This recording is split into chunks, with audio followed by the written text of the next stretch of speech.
श्रीनाथ जी गुरु जी को आदेश, माया स्वरूपी सद्गुरु मच्छिंद्रनाथ महाराज जी को आदेश, शंभू जति श्री गुरु गौरक्षनाथ महाराज जी को आदेश, नाथ शिरोमणि जालिंद्रनाथ महाराज जी को आदेश, राजयोगी श्री कानिफनाथ महाराज जी को आदेश, नवनाथ चौरशी सिद्धों को आदेश, अलख पुरुष को आदेश आदेश आदेश। मागच्या एपिसोडमध्ये श्री मच्छिंद्रनाथ वणीच्या गडावर जाऊन बीज हवन करतात व तिकडे सप्तशृंगी मातेला प्रसन्न करूनच इत्यादी दैवत अर्थात 52 वीर, गण, गंधर्व, किन्नर, योगिनी, यक्षिणी अशा सर्व देवतांनाही वशीभूत करतात। त्यानंतर श्री मच्छिंद्रनाथ सप्तशृंगी गड सोडून इतर देशीही भ्रमण करतात। बंगाल देशातून ते भ्रमण करत करत तिकडून बाहेर पडतात व मच्छिंद्रनाथ हे रामेश्वरास जातात। तिकडे समुद्र स्नान करून परतत असताना त्यांना एक वानर दिसतो। तो वानर इतर कोणी नसून तर खुद्द बलशाली भक्तिप्रौढ श्री मारुतीराय असतात व ते मुसळधार पावसात स्वतःचे रक्षण व्हावे म्हणून एक गुहा खणत असतात। ते पाहून नाथांना नवल वाटते।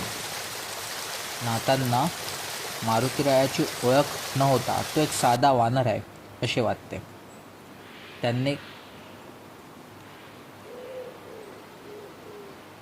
श्री नवनाथांपैकी मच्छिंद्रनाथ यांना त्या वानराचे खरे स्वरूप न कळल्यामुळे नाथ त्यांना चेष्टेपोटी असं म्हणतात की माकडा, काय म्हणावे तुझ्या मूर्खपणाला? या भयंकर वर्षावात कसे काय घर बांधणार आहेस? अरे, तहान लागल्यावरती वीर खणण्यात काय अर्थ आहे? ते ऐकून मारुतीराया म्हणतात की बाबा रे, एवढा शहाणपणाच्या गोष्टी आहेत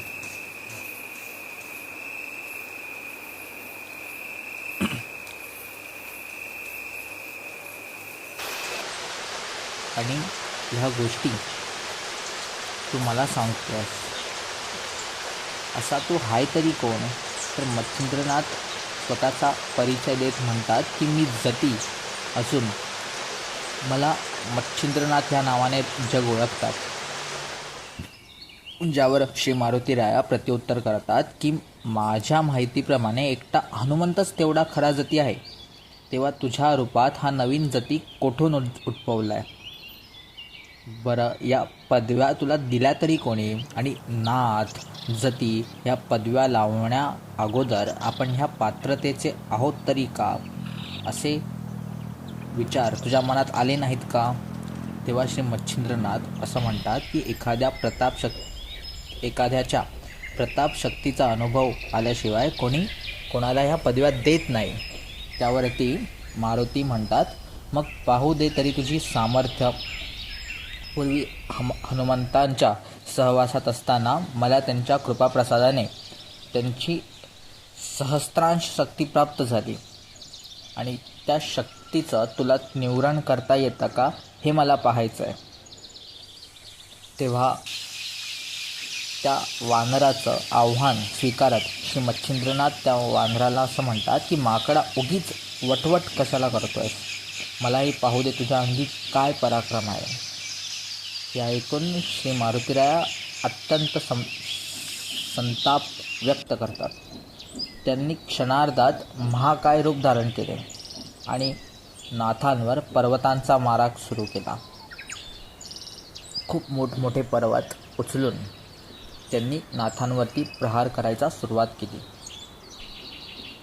या संभाषणातून आपल्याला एक गोष्ट मात्र नक्की कळते की नाथ आणि मारुतीराया हे दोघेही खूप बलाढ्य शक्ती आहे आणि अशा या मोठ्या शक्तींचा आपसात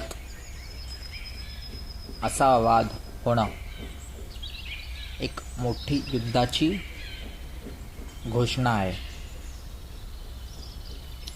तर मारुतीराया मोठमोठे पर्वत नाथांवरती प्रहार करतायत हे पाहून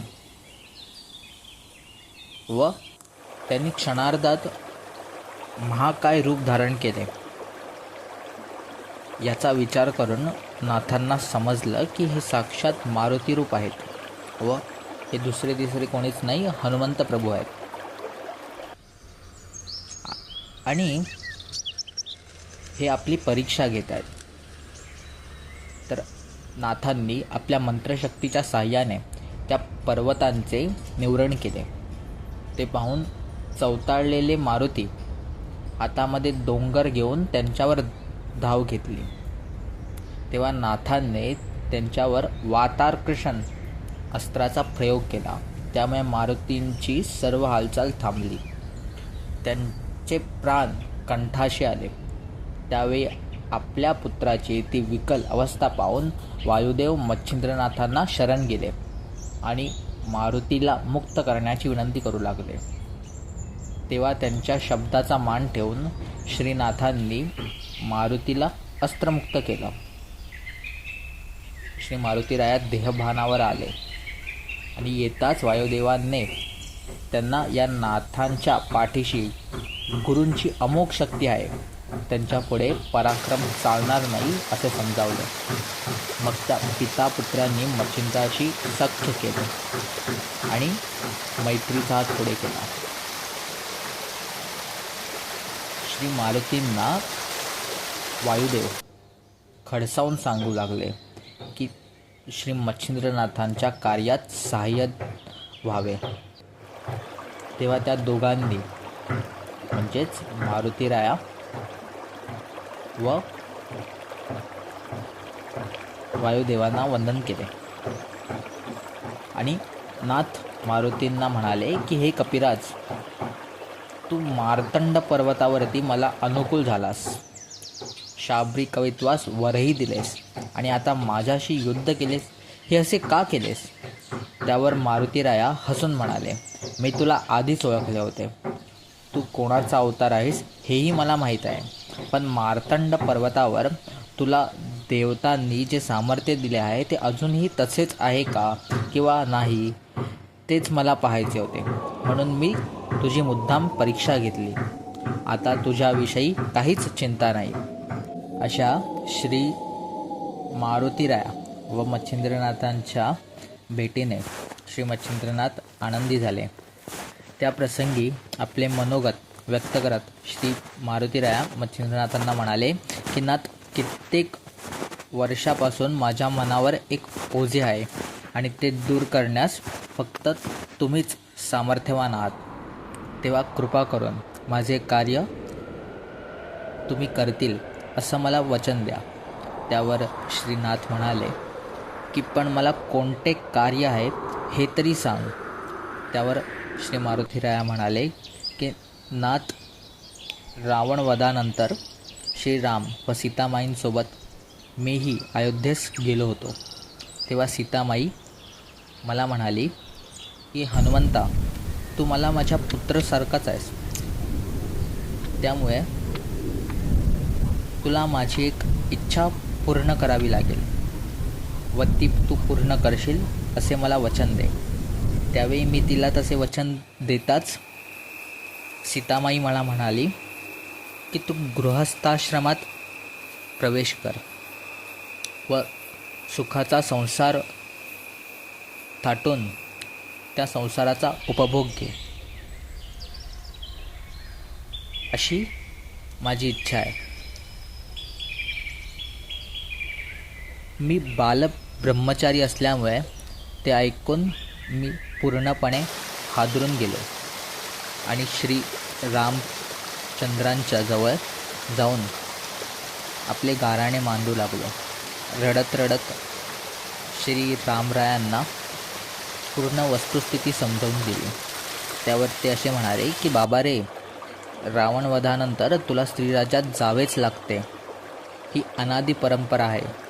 प्रत्येक युगाच्या चौकडीत तुला, मला व रावणाला जन्म घ्यावाच लागतो आणि निर्धारित कार्य करावेच लागते.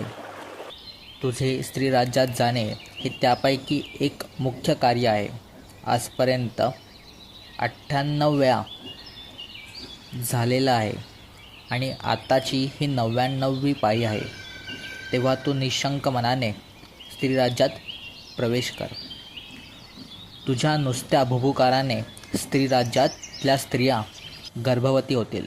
त्यामुळे तुझे ब्रह्मचार्यही ढळणार नाही आणि तुला स्त्रीराज्यात स्त्रीसंगाचे पातकही लागणार नाही. तेव्हा मनात नसूनही श्री हनुमंत स्त्रीराज्यात प्रवेश करतात. तेथे सर्व स्त्रियांचा सांभाळ करतात. तिकडे मैनाकिनी नावाची एक राणी राज्य करत होती. माझ्या भुभुकाराने तेथील स्त्रिया गर्भवती होऊ लागल्या. पण एके दिवशी मैनाकिनीने घोर अनुष्ठान करून श्री मारुतीरायांना प्रसन्न करून घेतले आणि वरदान म्हणून प्रत्यक्ष शरीरसंगच मागितले. तेव्हा मारुतीराया तिला म्हणाले की तुझी इच्छा भविष्यात मच्छिंद्रनाथाला इकडे आणून मी पूर्ण करेन व असे तिला वचनही दिले. आणि त्याचमुळे तुम्ही स्त्रीराज्यात जाऊन माझी या वचनापासून सुटका करावी अशी विनंती श्री मारुतीरायांनी नाथांना केली. त्यावर मच्छिंद्रनाथांच्या मनात शंकेचे काहूर माजले आणि त्या शंकांना निरसन करत श्री मारुतीरायांनी त्यांना सांगितले की मैनाकिनीच्या पोटात तुझे पिता अर्थात उपरीचर वसू मीननाथ या रूपाने जन्म घेऊन नाथ संप्रदायात मोठा व महान कीर्तिध्वज फडकवतील. तेव्हा नाथांच्या स्मित हास्याने हे संभाषण पूर्ण झाले. तेव्हा श्री मच्छिंद्रनाथांनी त्यांचे म्हणणं मान्य करून वायुदेव व श्री मारुतीरायांना निरोप दिला व पुढील तीर्थाटनास निघाले. हा व्हिडिओ आपण इथेच संपवूया. जर व्हिडिओ आवडला असेल तर लाईक करा, बेल आयकॉनवर क्लिक करा जेणे तुम्हाला येणारे प्रत्येक व्हिडिओचे नोटिफिकेशन लगेच भेटेल. चॅनलवर नवीन असाल तर सबस्क्राईब मात्र नक्की करा. श्रीनाथ महाराजांच्या चरणी ही प्रार्थना असेल की सदैव माझे भक्तमंडळी, साधक व इतर अनुयायी सुखी, समाधानी व उदंड आयुष्य लाभून नेहमी त्यांच्या कार्यात त्यांना यश भेटेल. अलाख निरंजन आदेश.